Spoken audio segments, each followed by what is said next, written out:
واقعہ کربلا اسلامی طریقہ ایک نہایت اہم اور دردناک واقعہ ہے جو کہ 10 محرم 61 ہجری 680 عیسوی میں عراق کے شہر کربلا میں پیش آیا۔ نبی کے بعد مختلف ادوار گزرے۔ بعد ازاں حضرت معاویہ کی وفات کے بعد ان کا بیٹا یزید حکمران بنا۔ اس وقت بعض جلیل القدر صحابی نے یزید کی بیعت نہیں کی، ان میں سے حضرت حسین رضی اللہ تعالیٰ عنہ بھی شامل تھے۔ امام حسین مدینہ منورہ میں مقیم تھے۔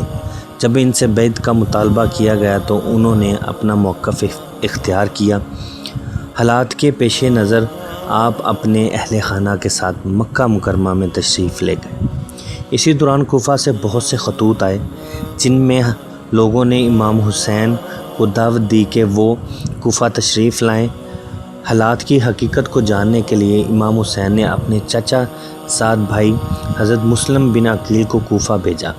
ابتدا میں اہل کوفہ نے حضرت مسلم بن عقیل کا ساتھ دیا، لیکن بعد میں حالات بدل گئے اور گورنر کی سخت کارروائیوں کے باعث بہت سے لوگ پیچھے ہٹ گئے۔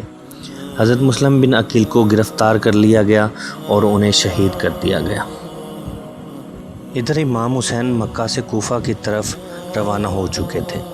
راستے میں مختلف افراد نے حالات کی سنگینی سے آگاہ کیا، لیکن امام حسین نے اپنا سفر جاری رکھا۔ آخرکار امام حسین کا قافلہ کربلا کے میدان میں پہنچا اور وہیں قیام کیا۔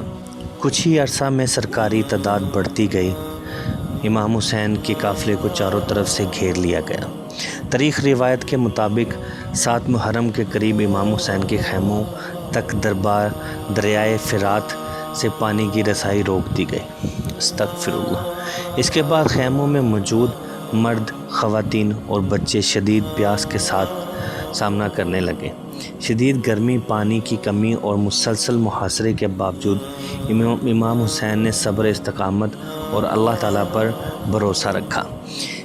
اتنی مشکلات کے بعد بھی انہوں نے اپنا فیصلہ چینج نہ کیا، کیونکہ وہ نواسۂ رسول تھے۔ جیسے رسول اللہ صلی اللہ علیہ وآلہ وسلم ایمان پر کامل تھے، مطلب کہ ہر فیصلہ اللہ کی رضا کے لیے کرتے تھے اور لوگوں کو اسلام کی دعوت دیتے تھے، اسی طرح امام حسین رضی اللہ تعالیٰ عنہ نے یزید کی بیعت نہیں کی اور اس پر ڈٹے رہے۔ آخری سانس تک ڈٹے رہے کہ وہ اس کی بیعت نہیں کریں گے، کیونکہ وہ اس کو مناسب نہیں سمجھتے تھے۔ ان کے علاوہ بھی بہت سے جلیل القدر صحابہ تھے جنہوں نے یزید کی بیعت نہیں کی تھی۔ یہاں پر بات کی جائے تو امام حسین نے بہت دفعہ جو ہے وہ بات چیت سے اور نصیحت سے بات ختم کرنے کی کوشش کی کہ خون ریزی نہ ہو، بہت کوشش کی اس سے بچنے کی، مگر حالات بہتر نہ ہو سکے۔